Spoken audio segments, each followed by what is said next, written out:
We are now in week 2 of the coronavirus stay at home, shelter in place scenario that most Americans find ourselves in, certainly here in South Florida.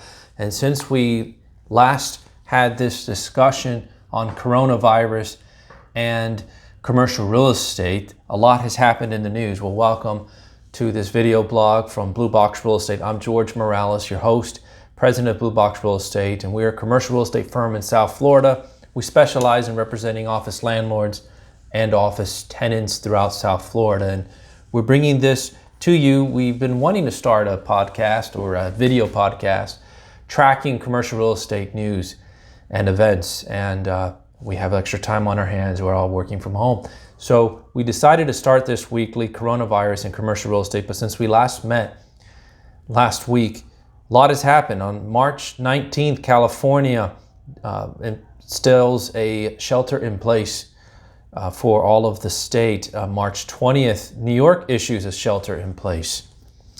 Again, March 20th, Broward and Palm Beach close all beaches, parks, and non-essential businesses.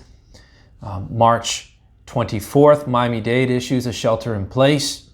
March 25th, Miami-Dade closes the permit offices for at least 2 weeks because 4 employees within the permit office tested positive for coronavirus. So now we've brought construction and development to a screeching halt. Tenant spaces that are needing to be built out to move in, say, April 1st or May 1st, or construction projects that are well underway are now halted because there are no inspectors coming. The permit department for Miami-Dade County is closed. March 25th, also Miami-Dade made it official, the shelter home policy, and added additional regulations. I guess on a positive, since we last met, the feds and the IRS finally decided to push back tax payday. Thank you, IRS, to July 15th. Though Trump encourages everyone, I agree, get your returns in earlier so you can get your checks earlier. Hopefully most Americans will get their checks earlier. But it's been a whirlwind of events regarding coronavirus. I'm recording this the night of the 25th, late, so this will be ready to go tomorrow morning, the 26th, Thursday, for the video blog. But just saw on the news that California has seen 1 million in unemployment claims in less than 2 weeks. The GOP and the Democrat Congress are bickering and arguing as we speak, most likely, over this $2 trillion bill. One of the stories we'll look at, $2 trillion bill. It is a bill. It has to be paid. Stimulus package that they hope will spur the economy. The global coronavirus cases are now toppling over 460,000 cases. Now, I'm not a doctor, but things that I have been researching and looking at, and feel free to comment and ask where am I getting my my coronavirus stats and so forth. Where am I turning? I'm not just paying attention to the local media or the mainstream media. I like to go to YouTube. I like to hear from some doctors and others. This virus seems to be doubling every 3 or 4 days, so we'll be at 1 million most likely by the time we visit with you again next week. But the purpose of this video blog is to review the past week's events relating to commercial real estate and coronavirus. But we do want to highlight some positive trends and really bring those to the top. And one of those today is from CoStar, and that is Boston's biggest office sale of 2020 closed since we last met. $640 million. Starwood REIT takes down or purchases 60 State Street in downtown Boston. And so let's applaud this deal. Starwood Real Estate Income Trust is part of the giant Starwood investment shop out of Toronto, Canadian firm, and they agreed to pay $641 million or $675 a square foot for a 38-story, 911,000 square foot office tower in Boston. Now, according to CoStar, we need to pay attention a little bit. There's construction that's currently in the pipeline, and it equates to approximately 3.1% of inventory, almost double the rate of the U.S., which is 1.6. So the sheer amount of inventory underway means that Boston will likely witness its cyclical supply peak past 2020. And of course, all that's really pre-coronavirus. We're in a new era right now. That comes to us from John Doherty at CoStar News. The next stories that we're going to look at aren't as positive. We have one more in New York, but the next few stories are not quite as positive and deal mainly with what's happening with coronavirus. We have this story is from Eric Morphy, and this is Colony Capital's Thomas Barak warns commercial mortgage markets are in jeopardy. Commercial mortgage markets are in jeopardy. Significant margin calls on repurchase agreements has resulted in severe liquidity crisis over the entire real estate finance market, he said. And we can continue going down this rabbit trail. If these actions continue, the CMBS market and spread to the broader commercial real estate whole loan market, he says, the economic impact magnified by the widespread total would be worse than the stock market crash of 1987, the September 11th attacks, and the 2008 Great Recession combined. The long-term impact on the economy could be catastrophic.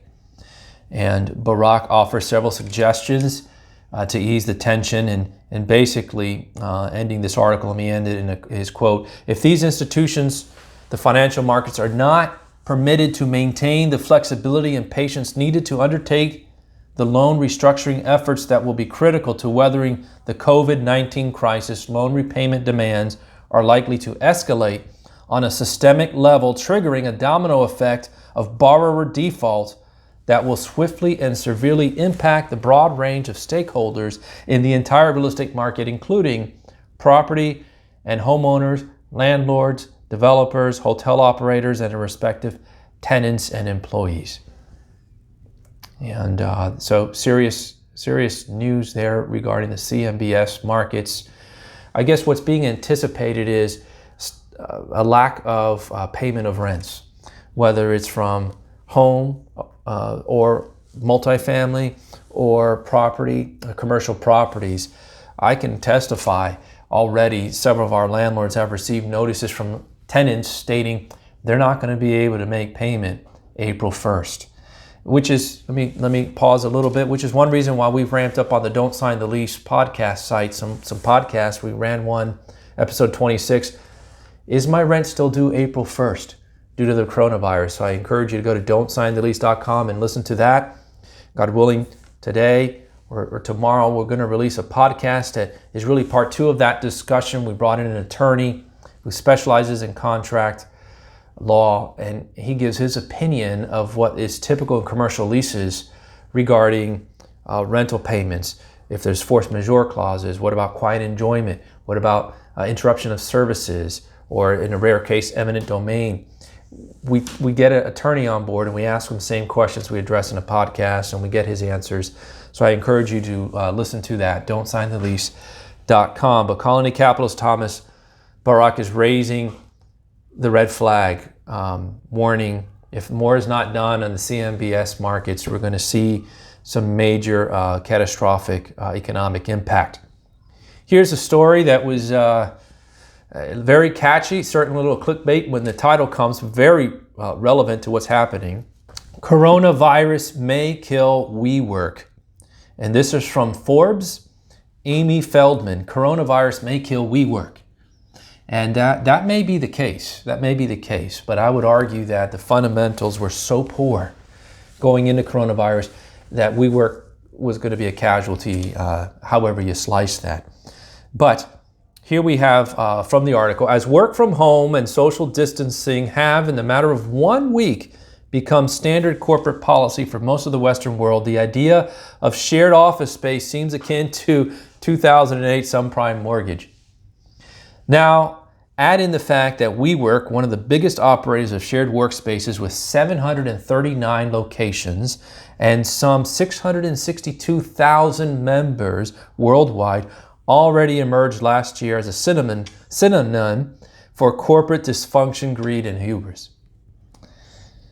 With WeWork patron SoftBank now backing away from a $3 billion deal to buy out shareholders, the workspace pioneer looks increasingly like a coronavirus fatality. Well, I can't disagree with anything she said there. Some steps to address that WeWork is taking to address the virus spread. It has stopped providing breakfast and barista services. It suspended all events globally and in China discouraged visitors. Elsewhere, according to WeWork spokesperson, offices are being cleaned more frequently. But despite that, the article quotes some tenants from New York, London, Washington, D.C., Santa Monica, and Phoenix. So they did their due diligence here. It's clear that workers are avoiding WeWork like, well, the plague. And one tenant says, I think WeWork is potentially the worst place you can be during this pandemic. It's interesting that with the governments, our mayors and governors, who again, many of us are surprised how much authority they can wield in a crisis, closing down social gatherings of more than 10 people, yet allowing a WeWork environment to thrive. Have you been in a WeWork? You know, I've toured the one here in South Florida in Coral Gables, and it seems like they can jam 500 people on one floor. We've even asked questions. We got a tour of one, asked, how is the city permitting so many people, at least in Miami-Dade County, from my understanding, is you can't have more than 1 per 100 people on a floor or in space at any given time. 10 per 1,000, that's the max. But that's not the best place to be in when you're concerned about social distancing. But you know, there seems to be no problem with allowing WeWorks to stay open, but closing down churches and other social gatherings. Interesting. It's building leases are locked for 15 years on average. So the typical WeWork leases are 15 years on average, and here someone is stating this is a recipe for disaster. 15 years on average leases, but its tenants have the option to sign month-to-month leases. And a full 28% roll that way, able to bail out when dark clouds come, while many of the rest are on one-year deals. So basically what the article is pointing out is the fact that WeWork signs 15, look, I've heard them signing 20-year leases in our market in South Florida, and yet they're doing month-to-month or 6-month or year-to-year leases, which means in a crisis moment like this, very similar to the hotel industry, you could lose a majority of your patrons, of your customers almost overnight. And the longer this continues to go, I think WeWork is going to necessarily suffer those losses. The first 3 quarters of last year, WeWork's losses hit a whopping $2.6 billion on $2.4 billion in revenue. That's $2.6 billion in losses against $2.4 in revenue. Do the math. That doesn't equate, that doesn't balance, and this is all pre-coronavirus. SoftBank backed away from its planned bailout, telling shareholders on Tuesday of this week, today is Thursday, they would not complete the deal to purchase $3 billion worth of WeWork shares from existing investors, including Newman.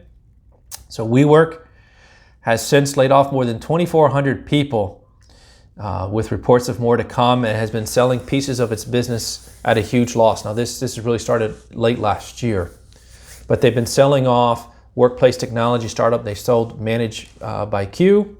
They sold a 23% stake in The Wing. They also sold recently, it closed 2 weeks ago, the famous Lord & Taylor building in New York to Amazon for $1.15 billion, and they took a 9-digit loss in that. So you imagine that. You sold a property for $1.15 billion, yet you took a loss.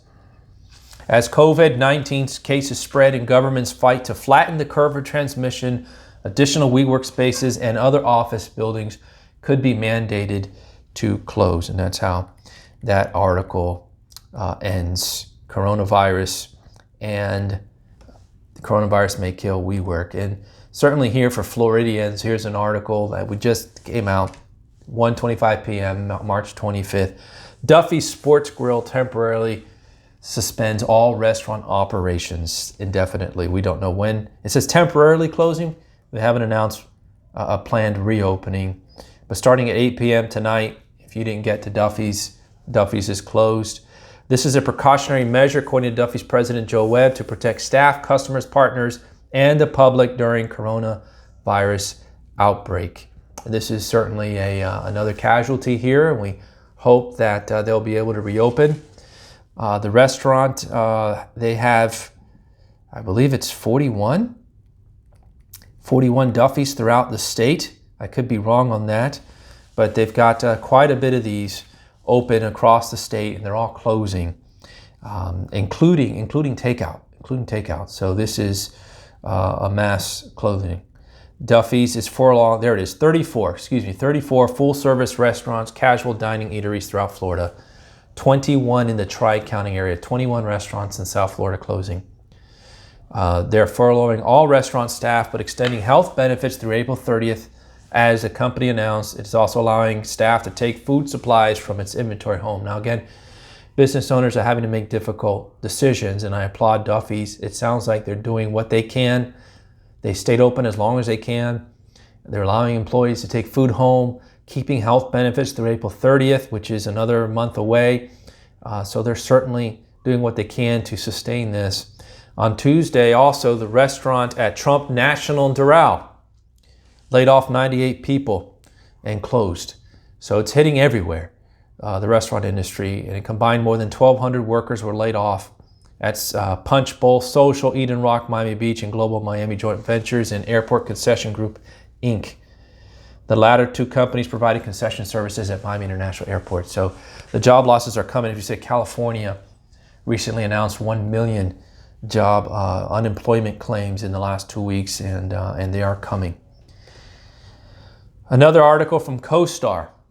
This is from Juan Arias, CoStar Advisory Services. First signs of lower industrial demand showing up in container pricing trends.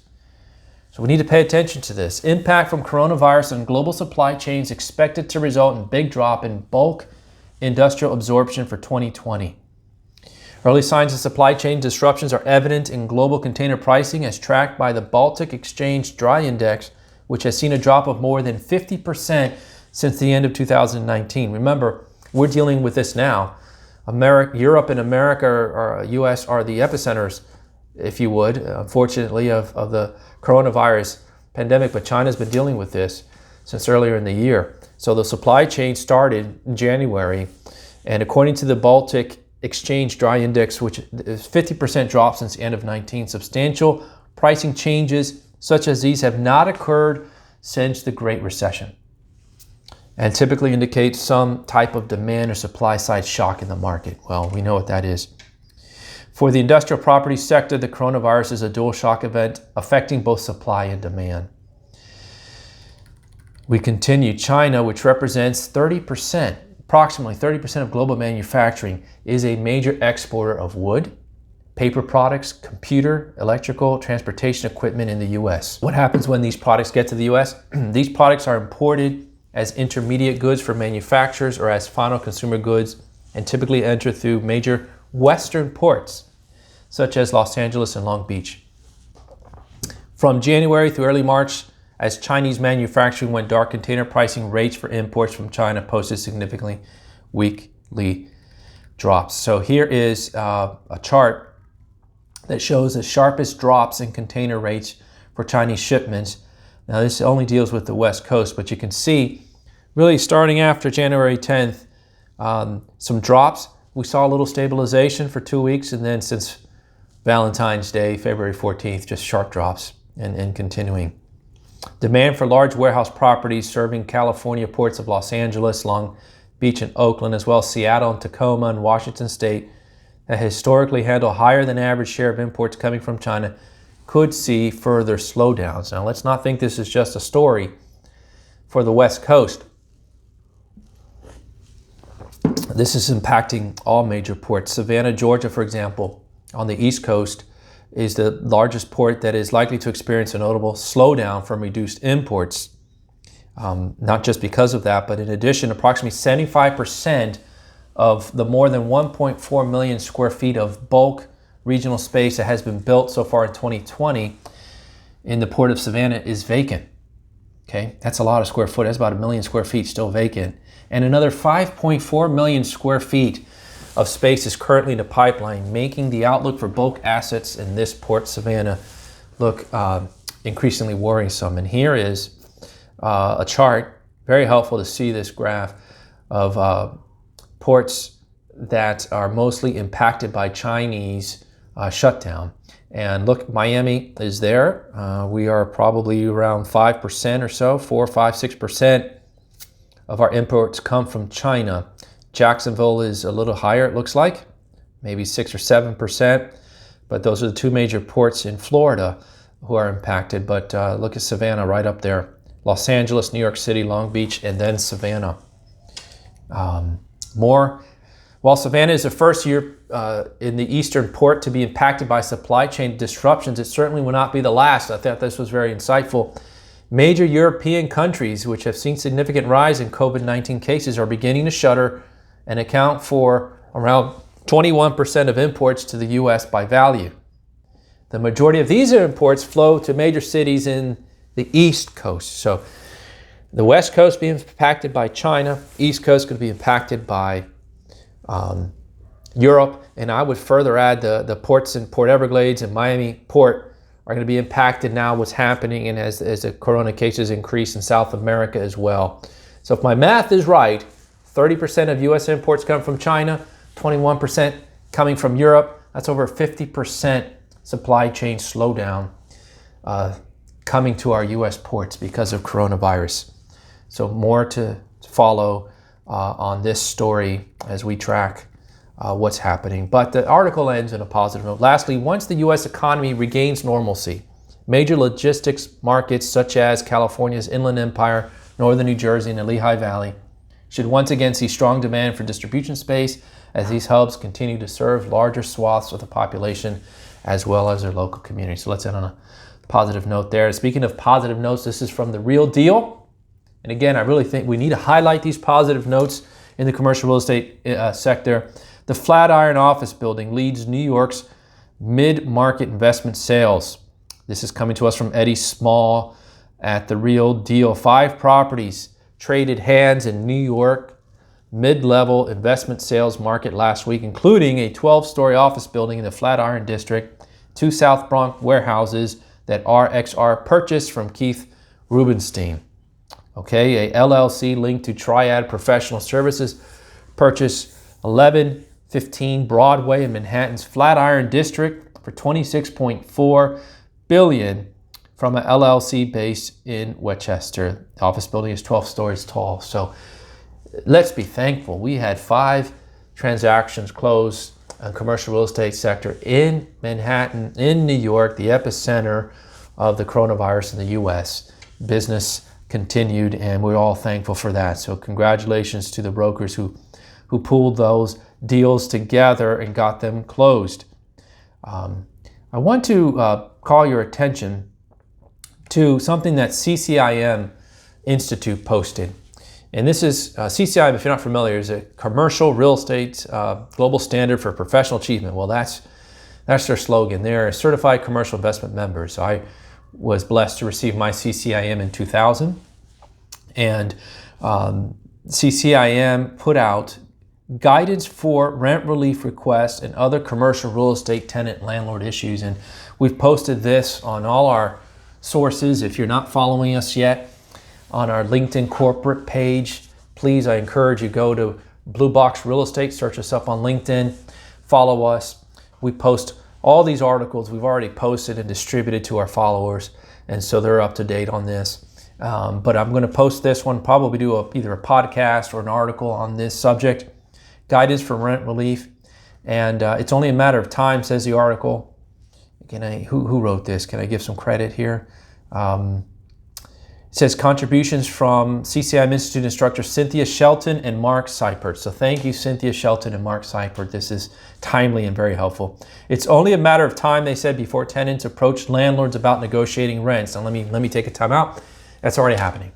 It's already happening. I've talked to 2 of my landlords, and that's already happening. We've already had a few deals implode. We've had an expansion with a tenant, and that's not going to happen because they've approached the landlord for rent relief this month. So Obviously, we have to wait till this crisis subsides, but it's only a matter of time before more tenants, I would say, approach landlords for rent relief. And the article continues, when the business closes suddenly, even if it's temporarily, the tenant cannot produce rent, meaning a landlord may have difficulty paying a mortgage, if there is one. There are no winners in this situation. It's a domino effect. Rent doesn't get paid. Landlords can't make the mortgage. And again, remember the earlier article that we talked about from Colony Capital. These commercial mortgage deals are very complex. Sometimes you have a primary note and a mezzanine note, then you've got partner deals and promotes and all kinds of entanglements. It's not as simple as, well, don't worry, don't pay your rent. Monies are due to partners and due to banks and the CMBS market, and so pretty complicated situation. There are no winners in this situation, correct. So what are some viable alternatives for landlords? How can landlords respond? Number one, rent reduction. Landlords can reduce the tenant's rent for a portion or all of the term left on the lease. My guess is this will probably be the one of last resort. I don't see rent reduction coming down the pike anytime soon. Rent deferral, on the other hand, is another suggestion. In this case, the landlord can defer a portion of the tenant's rent, but would require them to repay the rent deferred at a later time, either in lump sum or by increasing subsequent payments. Rent abatement. If a tenant is significantly past due on rents, the landlord may agree to forgive the past due rents. I just don't see that happening either. Loan conversion, I can see happening. Rather than abating past due rent, a landlord may agree to convert the past due rent into a loan payable over time. Tenant would, however, have to continue to pay current rent. So this is only, we'll probably fast forwarding the tape into 2 or 3 months of coronavirus. God willing, doesn't last that long, where tenants now need help for several past due and converting the past due into a loan conversion. Application of the deposit. Well, that's always an option that landlord has to apply the deposit to the past due rent. So there's a few comments towards landlords. And now let me say this, I've been around in commercial real estate since the early 90s. And I went through the Great Recession, and I was with Jones Lang LaSalle JLL at the time, was there 10 years. We had some good landlords, good clients who followed a lot of these suggestions. Loan conversion, application of deposit, rent deferral. And we had some landlords who didn't. And let me say this, the landlords who did not got space back vacant at a time when you didn't want space vacant, and that space sat there vacant for years. 2008, 2009, 2010, 2011. So the good landlords in the South Florida market understood that we were dealing with something that's not going to go away. And if they didn't have a game plan to work with their tenants who wanted to work and who proved that they were willing to work, those good landlords did loan conversions. Those good landlords did deferrals. And there are ways to do. I encourage tenants to speak to their landlords. But before that, CCIM continues. How can tenants respond? I agree with everything they say here. Number one, review your lease. You have to know your lease. You have to read your lease. It's time to know your lease. Even if you had a broker, even if you had an attorney do the lease negotiations for you, you need to review your lease. If you need help with the lease and some language, I encourage you to get a copy of Don't Sign the Lease, the book I wrote specifically for business owners and would-be commercial realtors. The glossary alone, I explain many, 50, 60, 70 commercial real estate terms, OPEX, ROFO, TI, and so forth, force majeure. We talk about all that in there in a narrative, in a story. So I encourage you, get resources. There are resources like my book. There's others that you can turn to understand your lease, but review your lease. Know what's in there. Know when it expires. Know what your options are. Do you have a termination option? Do you have a security deposit? How much is it? What are my operating expense covenants? Get to know your lease. It's very important.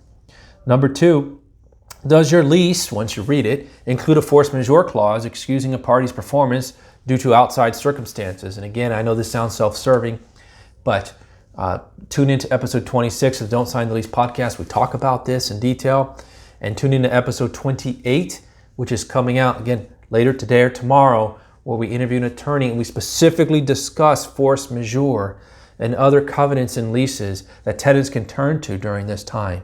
And so please, I encourage you to do that. Wherever you listen to podcasts, iTunes, Stitcher, Podcast Addict, which is what I use, you'll find this. Don't Sign the Lease podcast.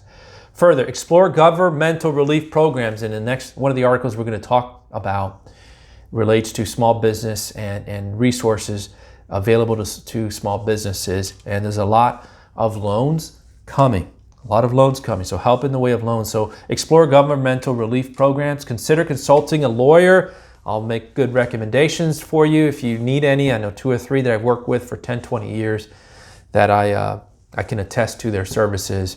Contact your landlord, specifically outline how your business is being impacted by the COVID-19 pandemic. Arrange a meeting and be prepared with data to have an open conversation to identify a solution and combination of solutions. So listen, that's exactly what happened with one of my landlord clients. We sat down, we met with the tenants. The tenants willingly opened their books. We saw the impact of the financial crisis, and we saw, hey, you went down 15% or 30%, and that was a number that was used to come up with a deferral or a rent reduction or payment plan in order to help tenants weather that storm. And so be willing to talk to your landlord, be willing to be open book. Most landlords, I'm going to say in South Florida, will be willing to talk to you. This is systemic. Landlords have to, at this point, understand that this is going to come not from 1 or 2 tenants, but from most tenants. So don't be afraid to talk to your landlord. Get in front of it soon. Even if you get a no today, the world is changing every day right now. Go back in next week, in 2 weeks, and bring it up again. So don't give up. Now here's another interesting article.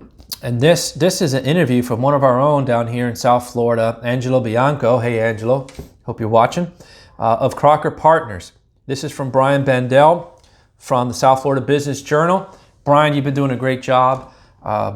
Follow Brian and link up with him on LinkedIn. He posts all his articles, keeping us abreast of commercial real estate news. So I'm happy to include him here. He interviewed Angelo Bianco of Crocker Partners. They own 6 million square feet of office space in South Florida, and Angelo oversees and helps oversees those 6 million square feet of office properties. Listen, that includes office towers, Miami Center, in downtown Miami that pre-coronavirus was on the market. I'm not sure what's going on there now. They also have the Landings, which is over 1 million square feet office portfolio. It's a sub-market, Doral, Airport West, and their largest tenant in that project is NCL. So, talk about rolling up your sleeves. I mean, Angelo's in the thick of it. So the financial impacts, says the article, of the pandemic on traditional office landlords hasn't been noticeable yet, but long-term ramifications for some offices could be looming. So let's go right into the questions. How are you fighting the spread of COVID-19 inside your buildings? I'm not going to read it all verbatim, but I'll just give you some highlights. Angelo says, COVID protocols calls us to disinfect common areas 6 times a day, such as elevator buttons and door handles. We shut down gyms, conference centers, and other non-essential common areas. Sorry, tenants, no more working out, no more use of the conference centers, and due to the coronavirus. Are you concerned people will realize they can work from home and don't need so much office space? This is a relevant question. This is a very good question, and I love how Angelo answered it. I couldn't agree with him more. If you're like me and you're trying to do your best to work from home, you realize its limitations, and listen to what Angelo says. He says, we aren't as productive at home as we are in the office, and that justifies why office space is needed and a valuable part of one's business. I agree. That's so well said. No, I really don't see working from home as a major trend. Just like I don't see, let me go back to the WeWork article. I don't see the fact that WeWork is failing, or the fact that they cram so many people, that not all co-working groups are that way. The article that we quoted ended with an interview of a quote from Laura Kozolusic of Quest Workspaces. They have several open in Manhattan, at least 11 or 12 that I know of in South Florida. I mean, they are at the top in my book of running co-working in a pleasant environment. And they don't cram 500 people on a floor. They don't, not like WeWork. So the WeWork model is destined to fall, but I think the co-work model is here to stay. In fact, I would double down on co-working because I believe the long-term impact from corporations who are faced with these 5-10 year leases when they've just cut workforce 10, 15, 20%. The long-term impact is going to be, why are we doing this? Why not open up in more shorter-term lease environments like co-working? So I see co-working, I would double down on co-working. I think that's a trend to stay. We're going to weed out those who need to be weeded out for poor business practices. And then the cream de la creme is going to rise to the top like Quest, for instance. So yes, Angelo, back to your interview. Yeah, I agree. We aren't as productive as home. And we do more home things when we're home. And we do less office things when we're home. That's good and bad. Those of us who can work from home are in industries who can do it great.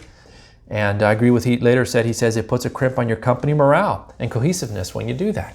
Couldn't disagree with that either. Another question. Are you concerned about Crocker's tenants? And he said, one of our largest tenants is Norwegian Cruise Lines. They are a strong and well-run company with intelligent leadership. They will come out of this strong. Sorry, my 8-year-old son wants to say hi, but we're going to keep going, right, big guy? I'll be there in a second.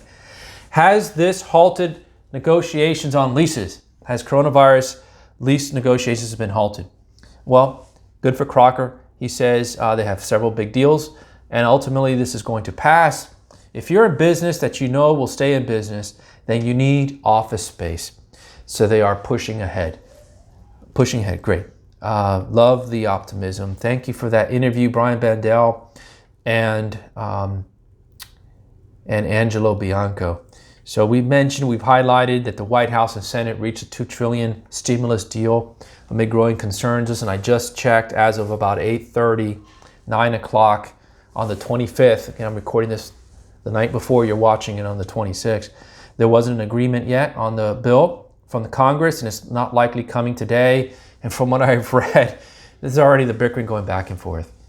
The GOP and Democrats arguing, if you put $600 a week in people's pocket, but when you add unemployment benefits, they're actually going to make more than your full-time employee. Are we going to encourage more people then to stay out of the labor market, just collect from the government?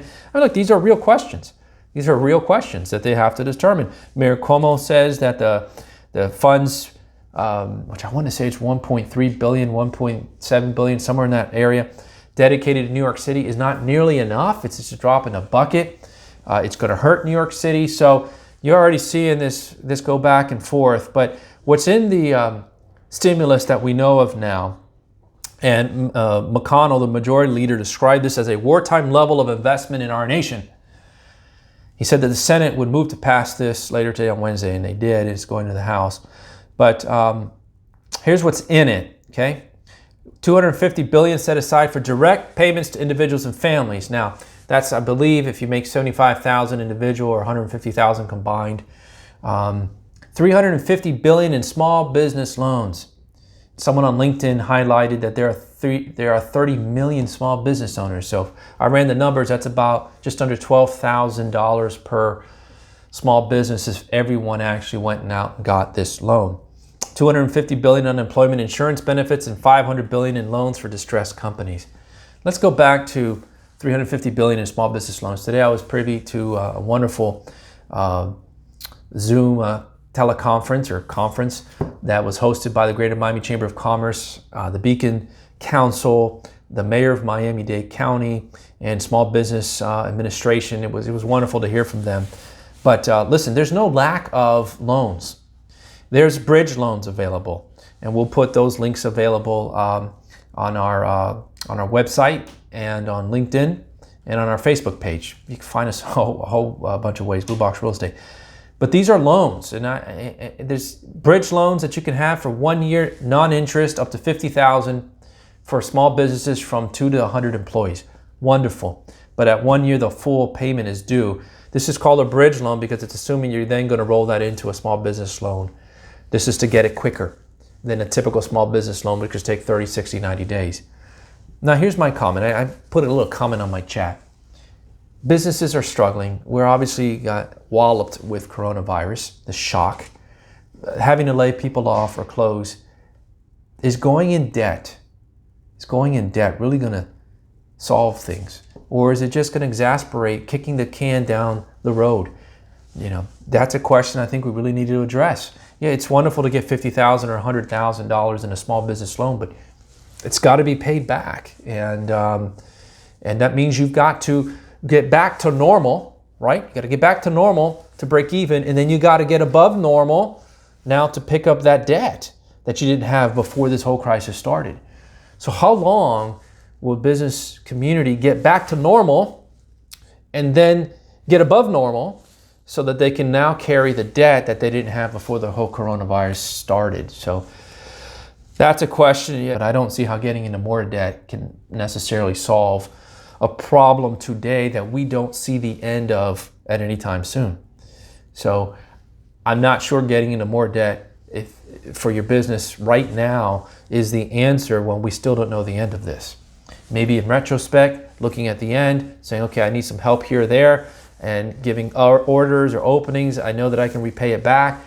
Maybe, but right now in the crisis, when we don't know where the end is, are you going to need another 50 or 100,000 next month or the next month or the next month? So I would just caution business community before you jump into debt to weigh all your options. Perhaps there's some grant options out there. Perhaps you could be talking to your landlords. There are a lot of options out there.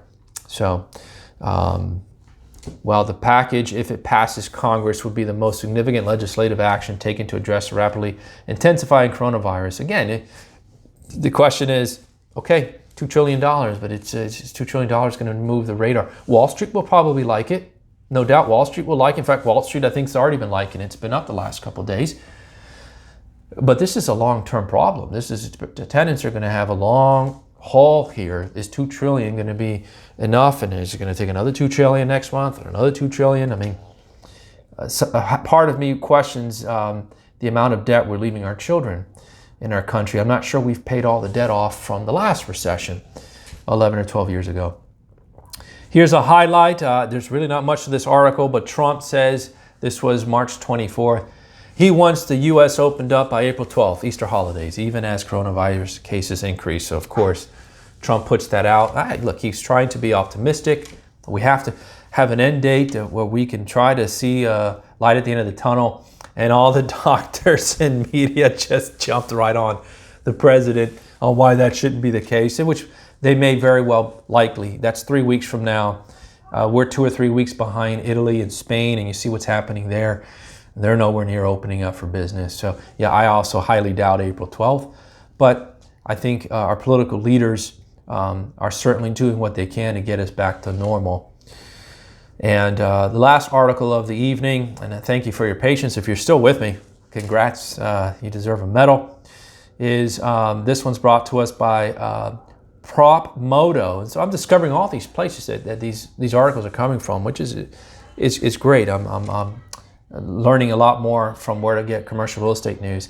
Prop Moto, will COVID-19 trigger force majeure clauses in real estate contracts? Again, force majeure is going to be the most relevant term, the most relevant French term in American business community in the next few weeks, as tenants are going to run to their leases. Force majeure, is it in there? Again, let's not make any assumptions. Listen to episode 28 here, Eric Kaufman, attorney. He lent his time, and we have a great podcast, podcast on this issue. But whether or not the commercial property sector collapses will depend on how the industry is able to negotiate the crisis. California issued a statewide stay-at-home order. New York State has announced that they will suspend mortgage payments for those with financial hardships. Fannie Mae and Freddie Mac, the government-run buyers of mortgage debt, order suspension of all foreclosures and foreclosure-related evictions for at least 2 months. And that's good news. That is good news. Now, hopefully they don't roll those up and just wallop someone in 3 months with a 4-month payment.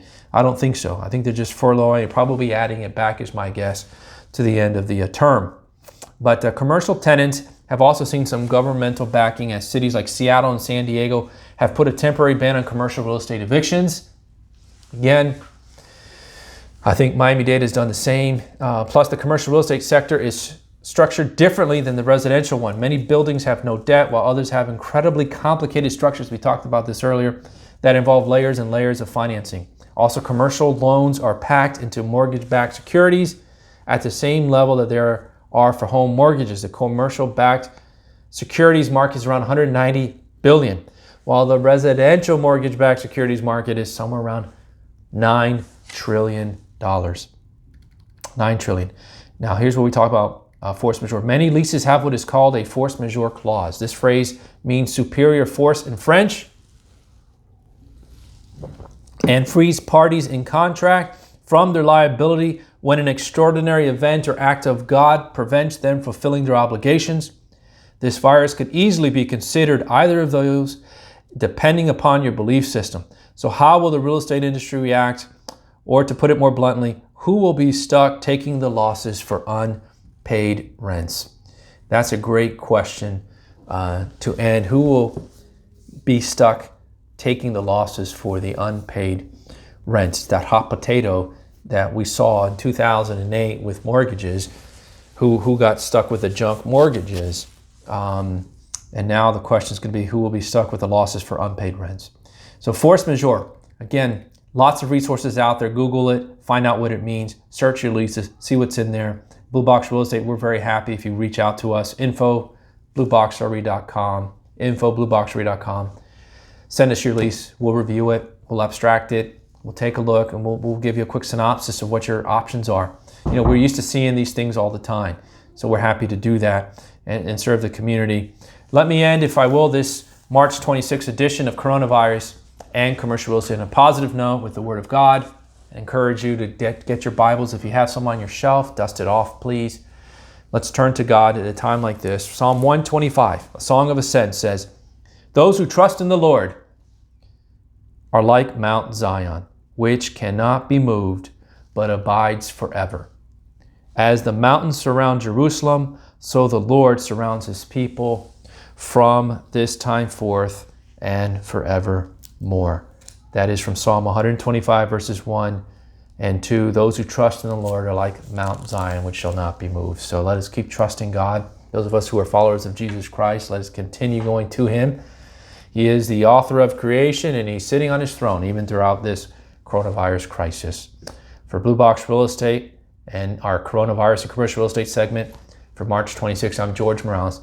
Thank you for tuning in. This was a long one. We'll look forward to seeing you again next week, God willing. Good day.